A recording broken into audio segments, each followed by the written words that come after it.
Okay, so I've got another example here. This is on net force in 2 dimensions. So on your handout sheet, it is SPH4U lecture examples, net force in 2D, example number 3.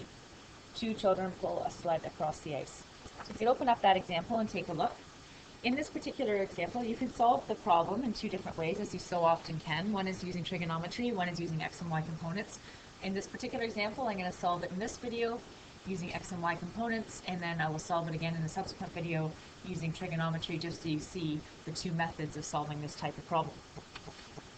So in this question we have basically 2 children pulling on a sled, each with a different force in a different direction. And basically the question is saying, well, what's the net force? What does the sled end up doing? Where would its acceleration be?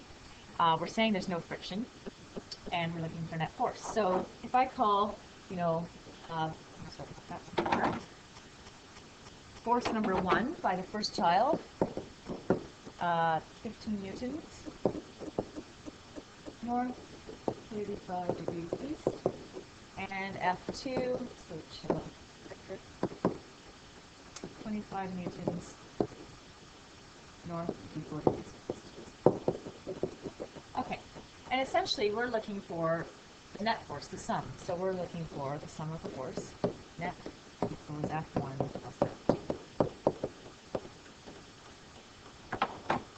So I can solve this, like I said, I could solve this using x and y components. I could also choose to use trigonometry. In this case, we'll use x and y components. Let's first take a look at our vectors here.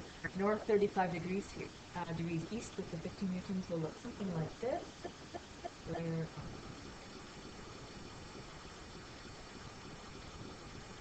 this would be right here, 35 degrees. This would be my 15 newtons. This would be F1x and 2x. And the second one, 25 degrees north, 54 degrees west, so that would look here, F2y, F2x, and right here would be 54 degrees. And that's just a little picture of them, helps us figure out, we're using x and y components, what what each x and y. So if I want to find the net force using components, essentially I can say that the net force is equal to F1 plus F2. But in the horizontal direction, the net force in the xy direction, x direction, is F1x plus 2x. And similarly, the net force in the y direction. And then essentially, when I know x and y, I can then draw a triangle, find the resultant to find the overall net force.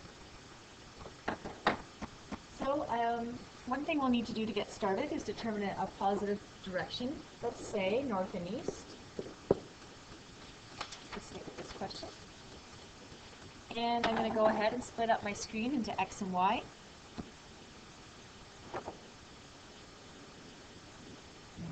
Direction, I want to look in the y direction, remembering that net force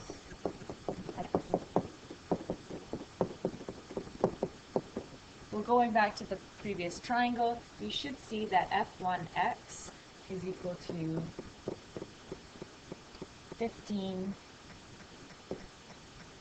sine 35. Sine because it's opposite the 35 degrees is opposite the 15.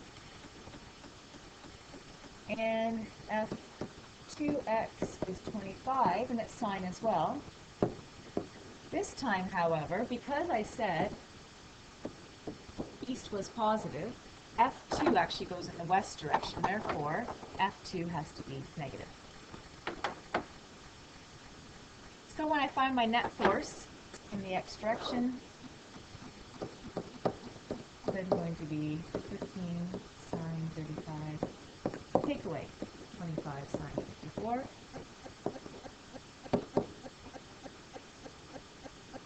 Approximate on there.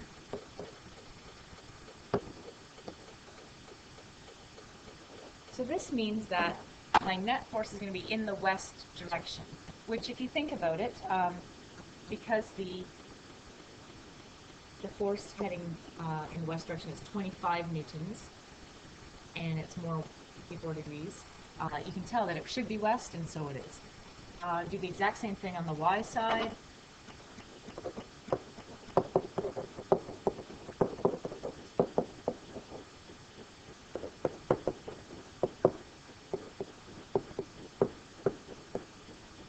Without thinking too much, I know that because I've already deduced that it's sine 35 in the x, the y has to be cos, or it's also adjacent, but you can use that way of thinking.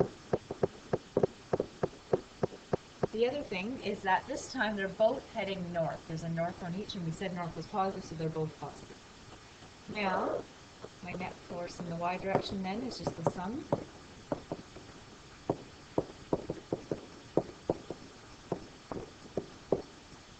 And that works out to about 20 net. Okay. So now I know my net force in the horizontal and in the vertical direction. Then to find my overall resultant net force, it's the exact same as we've done in the past. Let me find net force. We're going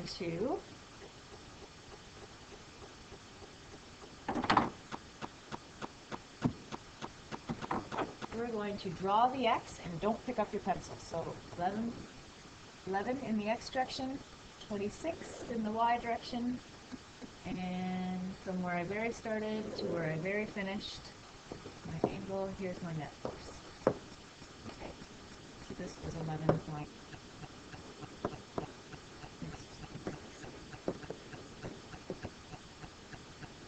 So the net force then is just use Pythagorean theorem.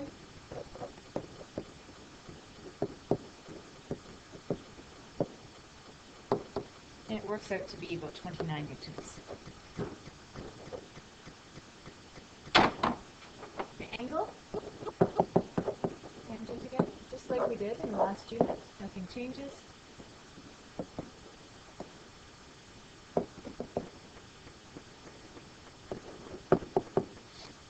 And it works out to 67 degrees. So therefore,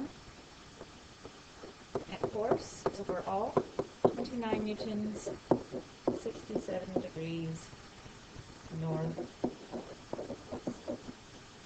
And if we think back to the question, and it says, what's the net force? Where will the thing end up going? I think if you were asked at the very beginning to predict a direction, you probably would predict that it would end up going north of west, because again, F2, which is in the west direction, is much bigger. And so that's the final answer. What we're going to do, I'm going to give a check mark, because obviously it makes sense. And in the next example, we'll do the same problem using trigonometry.